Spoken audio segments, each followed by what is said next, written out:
Fala galerinha, aqui é o professor Gilberto Júnior. Vamos comentar uma questão hoje de geometria plana. Questão essa que vale milhões, certo? Questão bem massa aí que envolve uns conteúdos bem interessantes, né? Principalmente aqueles conteúdos que envolvem área, né? Área de figuras planas, que é área de círculo e área de triângulo equilátero, beleza? Vamos lá, galerinha, quem está se preparando aí para o Enem, Institutos Federais, para concursos, seja ele da área militar ou não, né? Vários concursos cobram aí esse conteúdo, então é uma questãozinha massa aí para se aprofundar nesses conhecimentos, beleza? Você que está chegando aí agora no canal, se inscreve no canal, tá? Ao final do vídeo, se gostar da resolução, se gostar, se entendeu a resolução, deixa aí seu like, tá? Compartilha, comenta as suas dúvidas ou outras questões que vocês queiram que eu comente aqui com vocês. E vamos bater a meta dos 500 inscritos para que eu faça aí um aulão só de probabilidade. Então, simbora para a questão aí. Na figura abaixo, dois triângulos são equiláteros. Então, nós temos aqui uma ideia de triângulos equiláteros, certo? A, B e C, e D, E e F, certo? Então, eu tenho dois triângulos inscritos no círculo de raio 1. Pessoal, lembre, ó, a ideia de uma figura inscrita, ela está dentro da outra, certo? Então, aqui eu tenho os triângulos que foram formados dentro do círculo, certo? Circunscrito, professor, ele foi formado fora da figura, certo? Só para vocês ficarem ligados nisso aí. Sabendo que os vértices A e B são diretamente opostos, o valor da área sombreada vale quanto? Então, o comando da questão está aqui no final, certo? Ele quer saber essa área cinza, né? A área achurada ou sombreada, beleza? Vamos lá. Pessoal, o que eu preciso lembrar aqui? Triângulos equiláteros. Professor, o que eu tenho aqui na ideia de triângulos equiláteros? Todos os lados são iguais, então lados iguais, assim como ângulos internos, todos eles equivalentes a 60 graus, beleza? Então, se eu analiso aqui essa figura, eu observo que aqui no vértice C vai ter 60 graus, certo? Ó, aqui no vértice B também vai ter 60 graus, aqui no vértice A, professor, também vai ter 60 graus, aqui no F, 60 graus. Então, todos os ângulos internos desse triângulo equilátero, dos dois triângulos equiláteros, ó, eles têm 60 graus, beleza? Então, essa é a primeira informação que eu preciso ter, tá? Qual é a segunda, professor? A segunda é o seguinte, ó, nós vamos calcular a área do círculo, certo? Ó, e retirar a área desses dois triângulos equiláteros. Então, se eu conseguir calcular a área desses triângulos equiláteros e retirar essa área da área do círculo, o que restar vai ser justamente a parte cinza, a parte achurada, que é o que a questão está pedindo, beleza? Então, vamos lá. Então, os dados da questão, eu tenho aqui o raio equivalente a 1, e ele não fala se é centímetro, metro e por aí vai. Então, uma unidade. Eu tenho dois triângulos equiláteros que estão inscritos no círculo, beleza? Então, essa é a informação que a gente já destacou. E daí a gente começa a questão, certo? Então, qual é o primeiro passo? Então, vamos lá. O primeiro passo, eu vou colocar aqui no cantinho, certo? Ó, primeiro passo. Professor, qual é esse primeiro passo? A gente vai calcular a área do círculo. Então, a área do círculo, lembre, ó, é o valor de π vezes o raio ao quadrado. Então, raio ao quadrado, certo? Ó, então, como o raio aqui vale 1, 1 ao quadrado é o próprio 1, multiplicado por π, então a área do círculo, ó, ele vai equivaler a π, certo? Eu vou destacar aqui, ó, de amarelo, para a gente deixar essa informação aqui, ó. Então, a gente já calculou a área do círculo, beleza? Pronto, agora a gente vai calcular a área do triângulo, certo? Mas antes de calcular a área do triângulo, eu queria mostrar para vocês o seguinte, ó. Nesse triângulo equilátero, eu vou destacar aqui o triângulo A, B e C, certo? Esse triângulo que eu destaquei, ó, A, B e C. Pessoal, dentro desse triângulo equilátero, nós vamos ter outros triângulos equiláteros dentro dele. Como é que eu consigo ver isso, professor? Vamos lá.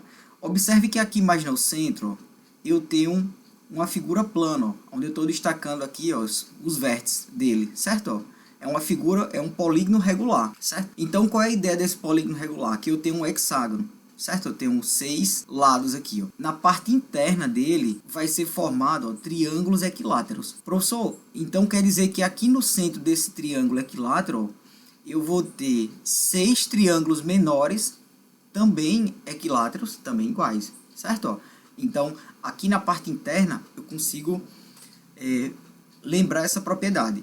Mas como é que eu consigo dizer que esses triângulos equiláteros, ó, eles serão os mesmos triângulos desses que estão aqui nos vértices formados em A, B e C? Eu vou mostrar matematicamente para você ter a certeza que todos esses triângulos são iguais, tá? Porque se você pegar esse bizu aqui, você faz a questão de uma forma mais fácil. Então, vamos lá.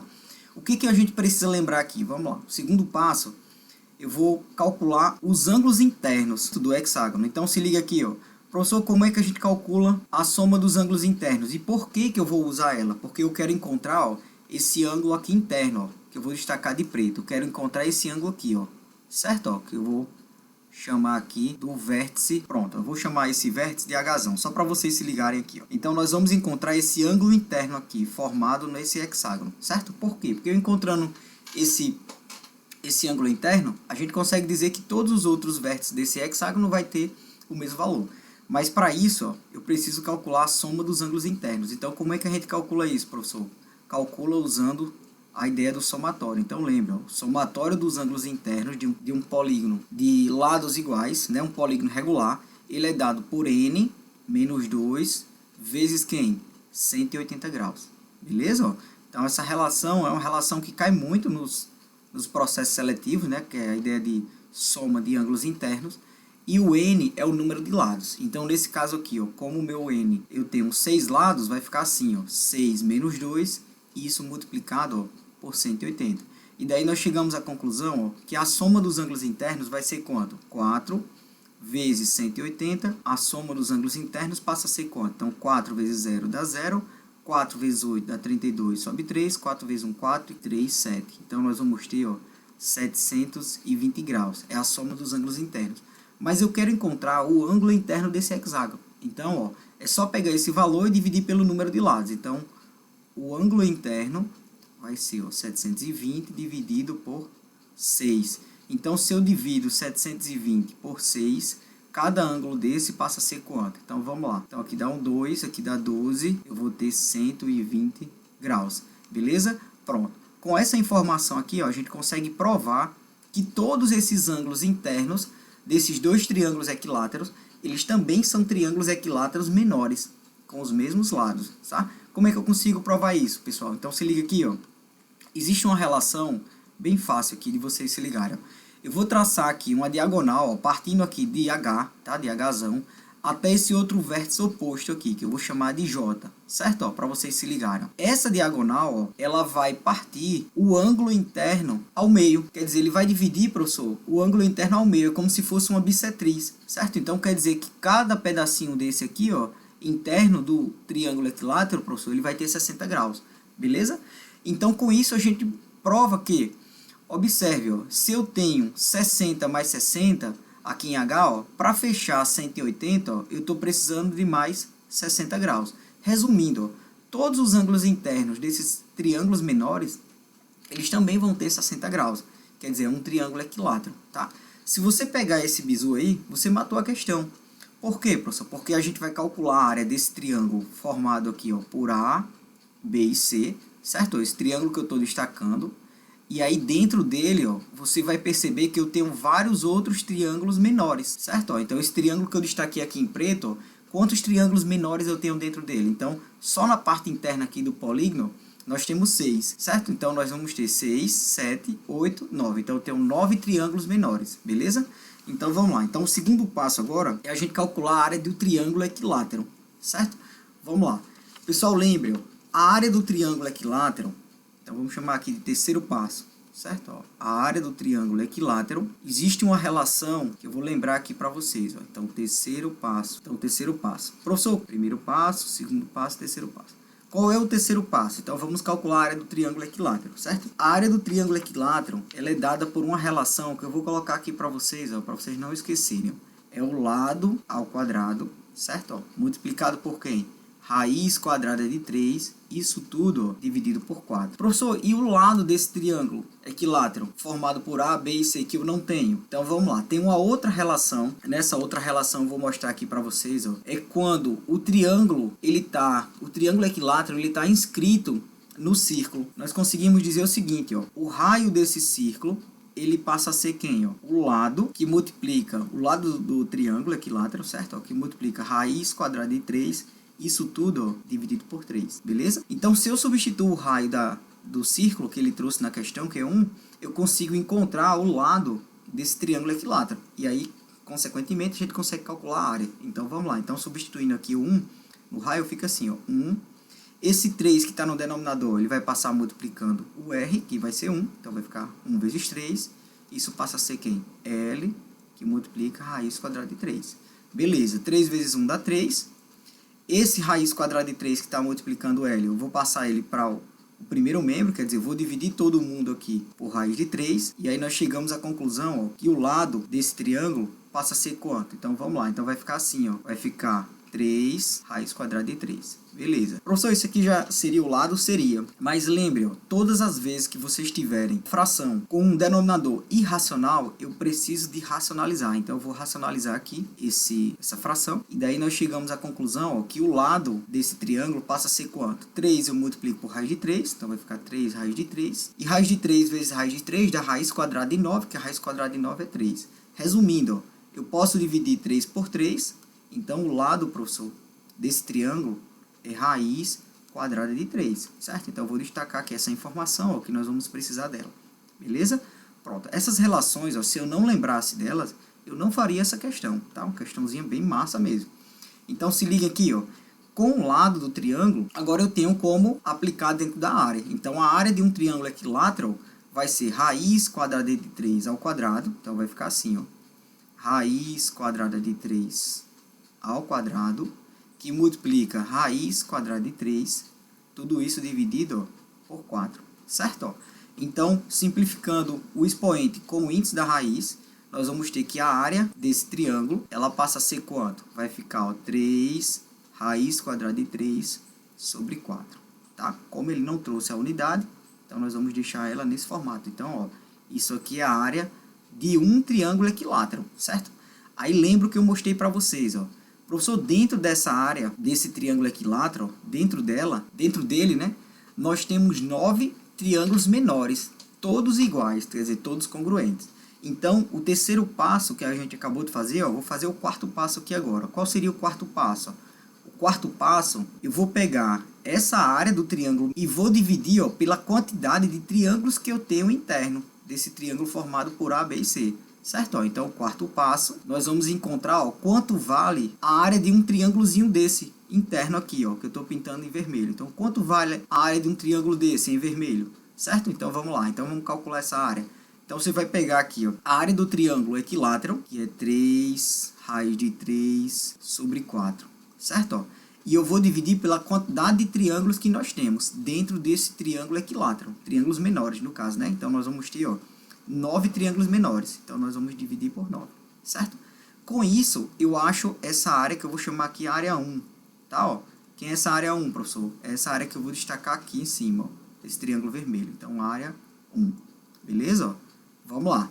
Então, divisão de fração. Conservo a primeira parte, 3 raiz de 3 sobre 4, e multiplico pelo inverso desse denominador. Então, quem é o inverso? Eu estou obtendo que abaixo do 9 tem 1.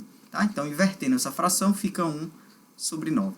Beleza, agora a gente vai multiplicar numerador vezes numerador, denominador vezes denominador. Mas antes de resolver essa multiplicação, eu vou simplificar aqui, ó, 3 com 9, certo? Dividir todo mundo por 3. Então, raiz de 3 vezes 3 dividido por 3, aqui vai sobrar 1 raiz de 3. E o 9 dividido por 3, sobra 3. E daí nós temos que essa área 1, ó, ela passa a ser quem? Então, vamos lá. Então, a área 1, ela passa a ser, ó, raiz de 3 vezes 1. Então, vai ficar raiz de 3. E 4 eu multiplico por 3. Então, aqui dá 12. Beleza? Pronto. Então, pessoal, se liguem, ó. Essa área 1, que eu vou destacar aqui em vermelho, ó, essa área 1, ela significa a área de um triângulozinho interno desse. Certo? Ó? Então, o que eu preciso perceber agora? Você matou a questão, ó. Por quê, professor? Você vai concluir a questão. Porque você vai perceber que, além desses 9 triângulos que eu tenho internos ao triângulo equilátero A, B e C, ó, eu ainda vou ter outro aqui embaixo, certo? Ó, que eu estou destacando em amarelo. Então, 9 com mais um, 10. Aqui eu tenho, ó, 11. E aqui eu tenho 12. Certo? Ó? Pronto. Então, professor, quer dizer que os dois triângulos equiláteros, quando um está sobreposto ao outro, nós conseguimos encontrar, ou conseguimos visualizar, ó, 12 triângulos equiláteros menores. Beleza, como nós temos a área de um deles, agora a gente vai finalizar a questão. Como assim? É o quinto passo. Ó. Então, o quinto passo é calcular a área achurada. Então, o que seria essa área achurada? Você vai pegar a área do círculo, que nós temos aqui, ó. Então, a área achurada vai ser a área do círculo menos, ó, a área dos triângulos. beleza? De todos os triângulos menores. Então, nós vamos ter o seguinte, ó, a área achurada passa a ser, ó, a área do círculo, professor, é o valor de π, menos, ó. Pessoal, se liguem, ó, essa área 1 é a área de um triângulozinho desse que eu destaquei aqui em vermelho, certo? Como eu tenho 12, eu vou multiplicar esse valor que nós encontramos na área 1 por 12. Então, eu vou colocar aqui em preto, para vocês se ligarem que esse 12, ó, é o número de triângulos que nós temos idênticos, tá? O número de triângulos iguais que nós vamos ter, beleza? E a área de cada um desses triângulos, ó, é raiz de 3 sobre 12. Pronto. Então, se eu pego o valor do círculo e subtraio de todos os triângulos que eu tenho dentro dessa figura, o que sobrar vai ser justamente a parte cinza que a questão estava pedindo. E daí a gente finaliza aqui, ó. 12 eu vou dividir por 12. Então, professor, a área achurada passa a ser π menos raiz de 3. Beleza? Então, a alternativa correta passa a ser quem? A alternativa correta, letra A de abelha. Beleza? Pessoal, então se você gostou aí do vídeo, tá? Compartilha esse vídeo, deixa o like, tá? Se inscreve no canal aí para que a gente tenha mais visualizações. Tamo junto, até a próxima. Valeu, galera!